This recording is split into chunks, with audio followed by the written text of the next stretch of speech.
হে everyone, কি অবস্থা সবার? আশা রাখি সবাই ভালো আছেন। আমরাও ভালো আছি আলহামদুলিল্লাহ। সব সময়ের মতো আজকেও নতুন একটি ভিডিও নিয়ে আপনাদের মাঝে হাজির হলাম। আজকে ছিল আমার বরের অফ ডে। ও আজকে সকালে গিয়ে একটা মুরগি নিয়ে আসছে, আর এটা ছিল লেয়ার মুরগি মেবি, আমি বলতে পারি না শিওর। ও মুরগি নিয়ে আসছে, কিন্তু মুরগি তো পরিষ্কার করে নিয়ে আসছে না। এখন বলেন তো মুরগি কে পরিষ্কার করবে? আমি তো ভাই পারি না এগুলা করতে। তারপর আর কি আর করার, ওই তো পরিষ্কার করতে হবে। তো এই তো ও কিন্তু লেগে গেছে পরিষ্কার করার অভিযানে, আর আমি ওকে সাহায্য করতেছিলাম একটু একটু, কিন্তু আমি আসলে পারি না। এই মুরগিগুলা আনা হইলে বা ছোট মাছ আনা হইলে আমার আম্মাই কিন্তু ক্লিন করে বা কেটে দেয়, আর এই মুরগিগুলো কিন্তু অনেক শক্ত থাকে, আমি কাটতে পারি না। আর আজকে আমার আম্মার শরীরটা তেমন ভালো ছিল না, এই জন্য কিন্তু আমি আমার আম্মাকে আর কলও দেই নাই। আমার আম্মা কিন্তু উপরে ভিডিওতে তো একটু একটু দেখাইছি, কিন্তু এগুলা যে ক্লিন করতে কতটা কষ্ট হয়েছে ওর, আমিও কিন্তু ওকে সাহায্য করছি। তারপর কাটতে তো আমার অনেক কষ্ট হয়েছে, কারণ এত শক্ত মুরগি আমি কাটতে পারি না। যাই হোক, খাওয়া থেকে প্রসেস করাটি সবচেয়ে বেশি কষ্ট। আমার হাজবেন্ড অলরাউন্ডার মাশাআল্লাহ আলহামদুলিল্লাহ, ও আমাকে সব কাজে সাহায্য করে, এজন্য তো আমি হ্যাপি। ও যে আমাকে মুরগিটা ক্লিন করে দিছে এমন না যে ও ফ্রি টাইম ছিল এই জন্য ক্লিন করছে। ওর যেদিন অফ ডে থাকে ওই দিনে কিন্তু অনেক কাজ থাকে, বাসায় অফিসিয়াল অনেক কাজ থাকে। তো ওর একদিকে কল আসতেছিল একের পর এক, আর অন্যদিকে ও আমাকে সাহায্য করতেছিল। আসলে সাহায্য করার ইচ্ছা থাকলে কতভাবে করা যায়। মুরগিগুলা ক্লিন করার পর এখন চলে আসলাম রান্না বান্নার কাজে। আমি এখানে মুরগিটা রান্না করে নিয়েছি, তবে সবটা না, অর্ধেকটা রান্না করতেছি, আর মাছ বোনা করবো আর কি। এই মুরগিটা যেহেতু একটু শক্ত থাকে এই জন্য আমি প্রথমে ভালো করে কষিয়ে নিব। অন্যান্য মুরগির চামড়া কিন্তু আমি নেই না, এগুলা খাইতে ভালো লাগে না, কিন্তু এই লেয়ার মুরগির চামড়াগুলো নাকি ওর কাছে ভালো লাগে, আর এই চামড়াগুলো না দিলে তরকারি নাকি টেস্টও ভালো আসে না। তবে আমি খাইতে পারি না এগুলো, একদমই ও খাই, এই জন্য নেওয়া আর কি। আমি এক চুলাতে মুরগিটা বসিয়ে দিলাম, আর এখন অন্য চুলাতে আমি মাছের বোনাটাও করে নিচ্ছি।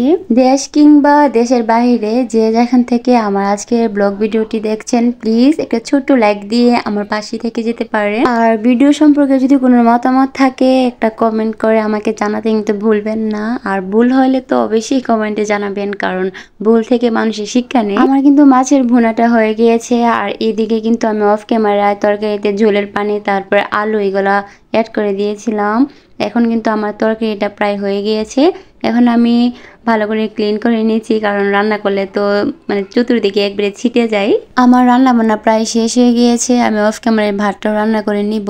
এখন চলে আসলাম একটু ছাদে, কিছু কাপড় ধোয়া হয়েছে, তো এগুলো আমি নাড়তে আসছি আর কি। আজকে বাহিরে অনেক রৌদ্র ছিল, তো এই জন্য কিছু কাপড় ধোয়া হয়েছে। আর ওর যে মোটা মোটা প্যান্ট গুলা ওইগুলা আবার রৌদ্র না উঠলে শুকাইতে চাই না। দুপুরে খাওয়া দাওয়া শেষ করে একেবারে বিকালের শেষের দিকে ও আর আমি আমরা মিলে চলে গেলাম আমার মামা শ্বশুরকে দেখার জন্য। হঠাৎ করে মামা অসুস্থ হয়ে গিয়েছে, এই জন্য আমরা আজকে যাবো আর কি দেখার জন্য। সুস্থ সবল মানুষ হঠাৎ করে কিন্তু অসুস্থ হয়ে যায়, আসলে আল্লাহর খেলা বোঝা বড় দায়। আল্লাহ আমাদের সবাইকে কঠিন রোগ থেকে হেফাজতে রাখুক। আর এই তো আমরা চলে আসলাম। এখন আসার পরে আমি বিড়ালটাকে দেখলাম। আমার ননদ দেবর ওরা বিড়াল পালে আর কি, ওদের বাসায় আরো বিড়াল আছে, আর বিড়ালটা একবারে পরিষ্কারই ছিল। ওরা সবসময় গোসল করায় ক্লিন করেই রাখে, কিন্তু আমার কাছে না কেমন জানি লাগতেছিল, মনে হচ্ছিল কামড় মারি কিনা বা হাতে পশম লাগতেছে কিনা, যেহেতু আমি বিড়াল পালি না এজন্য আমার কাছে এমন লাগতেছিল। আর এই তো এইদিকে ওরা মামা বাগিনা গল্প করতেছিল আর কি। উনি আমার মামা শ্বশুর একটু অসুস্থ ছিল। আচ্ছা, বিড়াল জিনিসটা কিন্তু অনেকেরই খুবই পছন্দের জিনিস। অনেকে আছে যে বিড়াল নিয়ে অনেক কিছু করে, কিন্তু আমার কাছে ভালোই লাগে, কিন্তু আমার কাছে মনে হয় যে বিড়ালের পশম লাগে কিনা। আর আসলে কিন্তু বিড়ালটা ধরলে কিন্তু পশম হাতে লেগে যায় বা কাপড়ে লেগে যায়। এই তো মামা কি করতেছিল, মামারা তো এই বিড়ালটাকে খুব বেশি আদর করে। আর অন্যদিকে মামা নিয়ে আমাদের একের পর এক নাস্তা দিচ্ছিল আমরা খাওয়ার জন্য, আর আমরা সবাই মিলে টিভি দেখতেছিলাম, গল্প করতেছিলাম আর নাস্তা করতেছিলাম। কোথাও যাওয়ার আগে কিন্তু এতটা মায়া লাগে না, কোথাও যাওয়ার পর আসার সময় আসলে ভালো লাগে না, মায়া লাগে। আর যাওয়ার পর থেকে মামা তারপর আমার ননদ দেবর ওরা একবারে পাগল হয়ে গিয়েছে আমি থাকার জন্য। ওরা তো অনেক জোরাজুরি করতেছিল না আজকে আমার থাকতেই হবে, যেহেতু থাকার কোনো প্রিপারেশন নিয়ে যাওয়া হয় নাই এজন্য কিন্তু আর থাকাটা হয় নাই। আর এই তো মামনি এখানে আবার চাও বানিয়ে নিয়ে আসছে, তো আমরা এখন সবাই মিলে নাস্তা খাচ্ছিলাম। যে কোনো সম্পর্কের মধ্যে আসা যাওয়া না থাকলে বা যোগাযোগ না থাকলে সেই সম্পর্কের মধ্যে কিন্তু ভালোবাসা মায়া টান থাকে না। অবশেষে গল্প আড্ডা করতে করতে কিন্তু অনেক রাত হয়ে গিয়েছে আর আমরা এখন বাসা থেকে বের হয়ে গিয়েছি। মামার বাসা থেকে বের হওয়ার পর একজন নানুর বাসা ছিল আর কি ওইদিকে, তো ওকে বলতেছিলাম আসো না নানুকে একটু দেখে আসি। তো এখান থেকে দোকান থেকে ও কিছু নিচ্ছিল আর কি। তো যাই হোক নানুর সাথে দেখা করে আমরা এখন বাসায় চলে যাচ্ছিলাম আর অনেক রাত্র হয়ে গিয়েছে। কিন্তু আজকে আর ভিডিওটা বড় করব না, সবাই অনেক বেশি ভালো থাকবেন আর আমাদের জন্য দোয়া করবেন। আপনাদের সবার জন্য অনেক বেশি দোয়া রইল। আসসালামু আলাইকুম, আল্লাহ হাফেজ।